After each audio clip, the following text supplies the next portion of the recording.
મિત્રો નવરાત્રી આવી રહી છે, તમે પણ ગરબે જોવા માટે તૈયાર થઈ ગયા છો અને તમે સર્ચ કરી રહ્યા છો બેસ્ટ આઉટફિટ. તો હું તમને ખાસ દેખાડું રાજકોટનું સૌથી બેસ્ટ નવરાત્રી આઉટફિટનું કલેક્શન જે આપણે રેન્ટ ઉપર માત્ર 500 થી સ્ટાર્ટિંગમાં મળી રહ્યું છે. નવરાત્રીના બધા ઓર્નામેન્ટ્સ એટલે કે બધા જ્વેલરી પણ રેન્ટ ઉપર મળી જતી હોય છે. ફ્રેન્ડ્સ, નવરાત્રીમાં આપણી ઈચ્છા હોય કે આપણે છે ને ડિસેન્ટ અને યુનિક કલેક્શન પહેરીએ, તો તમને ખાસ વિઝિટ કરો રાજકોટના કાલાવડ રોડ પર આવેલું ઝરી બુટીક.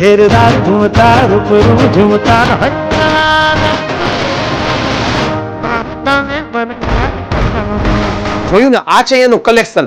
બધું એકદમ ફ્રેશ હોય છે. એમ કહી શકાય કે તમારે ફર્સ્ટ ટાઈમ છે ને આ પહેરવાનું છે. અને જુઓ મિરર વર્ક, મતલબ 20 મીટરની ઘેર તમે ક્યારે પહેરી છે? નવરાત્રીના 9 દિવસના કોમ્બો પેકેજીસ પણ અહીંયા અવેલેબલ છે. અને જુઓ, કદાચ તમારે 2 વખત પહેરવું છે ને તો આ રિવર્સેબલ પીસ, મતલબ કે બંને છે અલગ કલરની ડિઝાઇન હોય છે, એટલે કે તમારે એક ભાડમાં 2 દિવસ પહેરી શકશો. અને જુઓ, આ બે વ્હાઈટ પીસ, મતલબ જનરલી છે રેન્ટ ઉપર આવું વ્હાઈટ બહુ ઓછા જોવા મળતા હોય છે. જુઓ, બધું વિન્ટેજ કલેક્શન. અને આ બધું જે કલેક્શન છે ને એ સ્પેશિયલી નવરાત્રીના જે કોમ્પિટિશનમાં પાર્ટિસિપેટ થતા હોય ને એના માટે તો બેસ્ટ છે. કોમ્પિટિશન સ્પેશિયલ ફૂલ ફ્લેર વાળી આ શોર્ટ ચણિયા ચોળી જુઓ કેટલું એવી છે. આ પહેરીને તમે રમી શકશો ખરા. પ્રોપર લેડીઝ માટે અને લેડીઝ દ્વારા સંચાલિત છે. જુઓ, દરબારી કલેક્શનમાં ઘણું બધું છે. દરબારી ચણિયા ચોળી, મારવાડી પોશાક, જુઓ નવરાત્રીના બધા ઓર્નામેન્ટ એટલે કે બધી જ્વેલરી, હાથની, પગની, કાનની બધી જ્વેલરી પણ આપણને રેન્ટ ઉપર મળી જતી હોય છે. અને 9 દિવસના પ્રીમિયમ પેકેજીસ ઉપર જ્વેલરી પણ આપણને ફ્રીમાં મળી જતી હોય છે. ઝરી બુટીક આવેલું છે રાજકોટના કાલાવડ રોડ ઉપર લવ ટેમ્પલ વાળા ચોકમાં, ચમત્કારી હનુમાનજીના મંદિરની એક્ઝેક્ટ સામે રોડાનગર 1 ના ગેટની અંદર જતા અત્યારે ડાયરેક્ટ. અને ફ્રેન્ડ્સ, હું તમને ફરી કહીશ કે તમારા પણ તમામ ગરબા લવર્સ ફ્રેન્ડ્સ સાથે આ રીલને અત્યારે શેર કરો કે તમારા માટે રેન્ટલમાં ખજાનો છે.